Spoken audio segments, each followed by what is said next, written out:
نحمده ونصلي على رسوله الكريم اما بعد فاعوذ بالله من الشيطان الرجيم بسم الله الرحمن الرحيم فقد قال الله تبارك وتعالى في القرآن المجيد والفرقان الحميد شهر رمضان الذي أنزل فيه القرآن هدى للناس وبينات من الهدى والفرقان۔ محترم حضرات، اللہ جل شانہ کا بڑا احسان ہے اور اس کا فضل و کرم ہے کہ اس نے ہمیں اور آپ کو یہ مبارک مہینہ عطا فرمایا جس کو رمضان شریف کا مہینہ کہا جاتا ہے۔ رمضان شریف کا تعارف اللہ جل شانہ نے خود کرایا قرآن پاک میں، اور یہ ارشاد فرمایا شہر رمضان الذی انزل فیہ القرآن، رمضان کا مہینہ وہ ہے جس میں قرآن نازل کیا گیا۔ قرآن پاک کو اللہ تبارک و تعالی نے یہ عظمت اور فضیلت عطا فرمائی ہے کہ جس کا بھی تعلق قرآن پاک سے ہو جائے گا اللہ تبارک و تعالی اس کے اندر بھی فضیلت رکھ دیں گے، اس کے اندر بھی عظمت رکھ دیں گے۔ چنانچہ جس جگہ پر قرآن پاک نازل ہوا وہ جگہ سب سے بہتر وہاں حج ادا ہوتا ہے، اور حضور پاک صلی اللہ علیہ وسلم وہاں پر رہے ہیں، اور حضور پاک صلی اللہ علیہ وسلم پر قرآن پاک نازل ہوا۔ آپ تمام انبیاء علیہ السلام کے سردار ہیں، اور تمام انبیاء علیہ السلام کے خاتم ہیں، اور آپ افضل الانبیاء ہیں۔ اور حضور پاک صلی اللہ علیہ وسلم پر جس زبان میں قرآن پاک نازل ہوا وہ زبان تمام زبانوں سے بہتر ہے، ام الالسنہ ہے۔ اور حضور پاک صلی اللہ علیہ وآلہ وسلم جس امت کے لیے قرآن پاک لے کر کے آئے وہ امت تمام امتوں سے بہتر ہے، خیر الامم ہے وہ۔ اور حضور پاک صلی اللہ علیہ وآلہ وسلم نے ارشاد فرمایا خیرکم من تعلم القرآن وعلمہ، تم میں سب سے بہتر وہ ہے جو قرآن پاک کو سیکھے اور سکھائے۔ اور قرآن پاک جس مہینے میں نازل ہوا وہ مہینہ سب مہینوں سے بہتر، اور جس رات میں نازل ہوا وہ رات 1000 مہینوں سے بہتر۔ اللہ تبارک و تعالی نے قرآن پاک کے اندر یہ خصوصیت اور یہ فضیلت عطا فرمائی ہے کہ جس کا اس سے تعلق ہو جاتا ہے وہ بھی عظیم ہو جاتا ہے، عظمت والا ہو جاتا ہے، بزرگی والا ہو جاتا ہے۔ اللہ تبارک و تعالی نے رمضان شریف کو قرآن پاک کی وجہ سے فضیلت عطا فرمائی، لہٰذا قرآن پاک کے اندر جو احکام علمی شکل میں ہے وہ تراویح میں پڑھ کر بھی سنایا جاتا ہے قرآن پاک کو، اور اس کی عملی شکل بتلائی جاتی ہے روزے کے ذریعے۔ روزہ رکھوا کر ٹریننگ دی جاتی ہے، مشق کرائی جاتی ہے عمل کرنے کی کہ قرآنی احکام پر کس طرح سے عمل کریں گے، حرام سے کس طرح بچیں گے، گناہوں سے کس طرح بچیں گے، یہ ٹریننگ دی جاتی ہے۔ اللہ جل شانہ نے ارشاد فرمایا یا ایھا الذین آمنوا کتب علیکم الصیام کما کتب علی الذین من قبلکم لعلکم تتقون، اے ایمان والو تم پر روزے فرض کیے گئے جیسا کہ تم سے پہلے لوگوں پر روزے فرض کیے گئے تھے تاکہ تم متقی اور پرہیزگار بن جاؤ۔ تو تقوی کی ٹریننگ دینے کے لیے، پرہیزگاری کا عملی طور پر مشق کرانے کے لیے، اور اس کو بتلانے کے لیے اور عمل میں لانے کے لیے اور اس کو عادت بنانے کے لیے یہ روزہ رکھوایا جاتا ہے تاکہ آدمی کی عادت ہو جائے نیک کام کرنے کی، اور آدمی کی عادت ہو جائے گناہوں سے بچنے کی۔ اس کی ٹریننگ دی جاتی ہے ماہ رمضان کے اندر جس کا نام روزہ ہے۔ حضور پاک صلی اللہ علیہ وآلہ وسلم نے فرمایا الصیام جنۃ،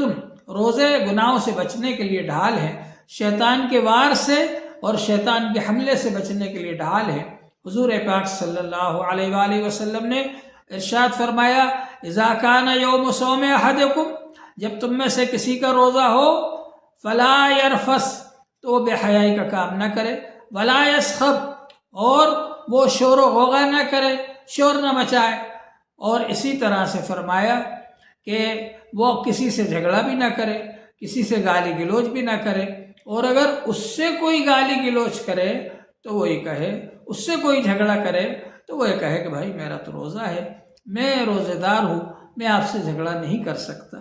حضور پاک صلی اللہ علیہ وسلم نے فرمایا فَإِن سَابَّهُ أَحَدٌ أَوْ قَاتَلَهُ، اگر کوئی اس سے جھگڑا کرے، گالی گلوچ کرے تو وہ یہ کہے فَلْيَقُلْ إِنِّي صَائِمٌ، بھائی میرا تو روزہ ہے۔ تو روزہ اس لیے ہے تاکہ آدمی گناہوں سے بچے، برائیوں سے بچے۔ تو روزے کا اہتمام کریں، اہتمام سے روزہ رکھیں۔ اگر ایک روزہ میں کوئی رمضان کے اندر بغیر کسی عذر کے، بغیر مجبوری کے چھوڑ دیتا ہے، پورے سال بھی اگر وہ روزہ رکھے گا وہ اجر و ثواب نہیں ملے گا جو کہ رمضان میں رکھنے پر ملتا۔ حضور پاک صلی اللہ علیہ وآلہ وسلم نے ارشاد فرمایا، من صام رمضان ایمانا واحتسابا غفر له ما تقدم من ذنبہ، جس نے رمضان شریف کے روزے رکھے ایمان کے ساتھ اور ثواب کی نیت سے تو اس کے پچھلے گناہ معاف ہو جائیں گے۔ ومن قام رمضان ایمانا واحتسابا غفر له ما تقدم من ذنبہ، اور جس نے رمضان شریف کے اندر رات کا قیام کیا، رات میں عبادت کی، تراویح پڑھی ایمان کے ساتھ، یقین کے ساتھ اور ثواب کی نیت سے، اخلاص کے ساتھ، اس کے بھی پچھلے گناہ معاف ہو جائیں گے۔ یہ دو عبادتیں اللہ جل شانہ نے ہمارے لیے خاص طور پر رکھی ہیں۔ حضور پاک صلی اللہ علیہ وآلہ وسلم نے ارشاد فرمایا، ان اللہ فرض علیکم صیامہ وسننت لکم قیامہ، اللہ تعالی نے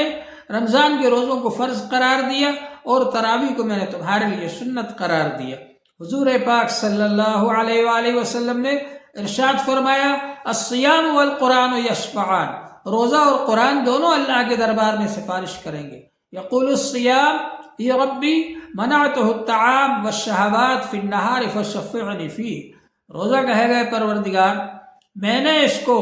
دن میں کھانے سے، پینے سے، خواہشات سے منع کیا، روکے رکھا، اس کے حق میں آپ میری سفارش قبول فرمائیے۔ وَيَقُولُ الْقُرْآنُ اِي رَبِّي مَنَعْتُهُ الْمَنَامَ فِي اللَّيْلِ فَشَفِّعْنِ فِيهِ، اور قرآن پاک کہے گا اے پروردگار میں نے اس کو رات میں نیند سے روکے رکھا ہے، سویا نہیں میری وجہ سے، فَشَفِّعْنِ فِيهِ، تو اس کے حق میں آپ میری سفارش قبول فرمائیے۔ فَيُشَفَّعَانِ، تو ان دونوں کی سفارش کو مان لیا جائے گا اور اللہ جل شانہ اس بندے کی مغفرت فرما دیں گے جس بندے نے دن میں روزہ رکھا اور رات میں تراویح پڑھی۔ تو یہ بڑا مبارک مہینہ ہے، اس مبارک مہینے کے اندر ہم کو ان دونوں عبادتوں کو خاص طور سے کرنا ہے۔ پورا قرآن پاک سننا یہ مستقل ایک عبادت ہے، اور پورے رمضان تراویح پڑھنا یہ مستقل ایک عبادت ہے۔ لہٰذا اگر کسی جگہ پر جلد بھی قرآن ختم ہو جائے تو اس کا اہتمام کریں کہ آخر مہینے تک تراویح 20 رکعات پڑھتے رہیں۔ اللہ جل شانہ نے اس مہینے میں قرآن پاک نازل فرمایا، اس لیے اس میں زیادہ سے زیادہ قرآن پاک کی تلاوت کریں، اس مہینے کے اندر زیادہ سے زیادہ اللہ تعالیٰ کا ذکر کریں، اس مہینے کے اندر زیادہ سے زیادہ سخاوت کریں۔ حضور پاک صلی اللہ علیہ وآلہ وسلم کی سخاوت تیز ہوا سے بھی زیادہ ہوتی تھی۔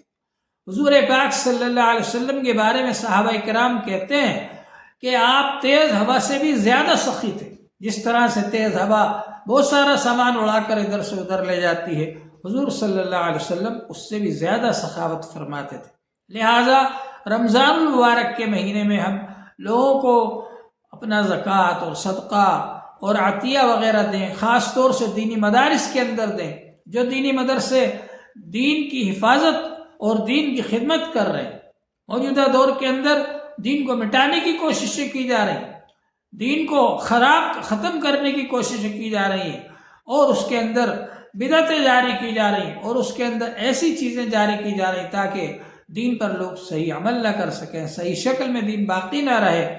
اس کی جو لوگ حفاظت کر رہے ہیں اور دین کو اصل شکل میں باقی رکھنے کے لیے اور دین کو اصل شکل میں آئندہ نسلوں تک پہنچانے کے لیے جو لوگ کوشش کر رہے ہیں وہ دینی مدرسے والے۔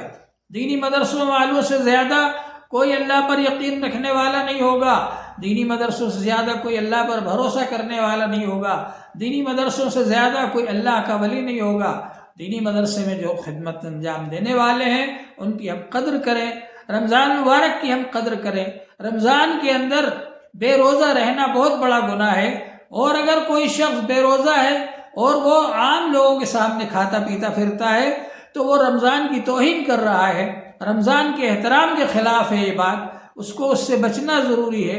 اگر کوئی بیمار آدمی ہے یا مسافر ہے، وہ روزہ نہیں رکھ سکا تو وہ چھپ کر کے کھا پی لے، لیکن عام لوگوں کے سامنے کھانا پینا یہ رمضان کی ناقدری ہے، توہین ہے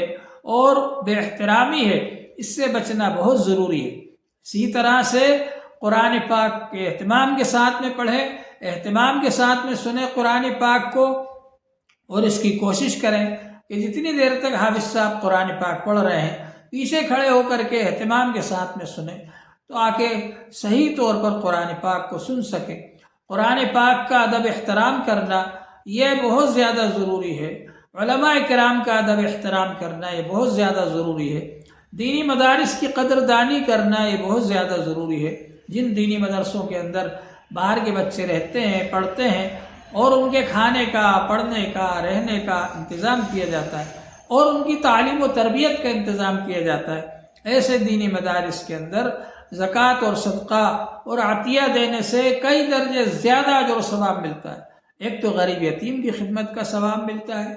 اور دوسرے یہ کہ دین کی خدمت کا ثواب ملتا ہے، تیسرے ایک صدقہ جاریہ ہے، جب تک وہ بچے پڑھیں گے اور دوسروں کو پڑھائیں گے اور ان کا سلسلہ جاری رہے گا، تو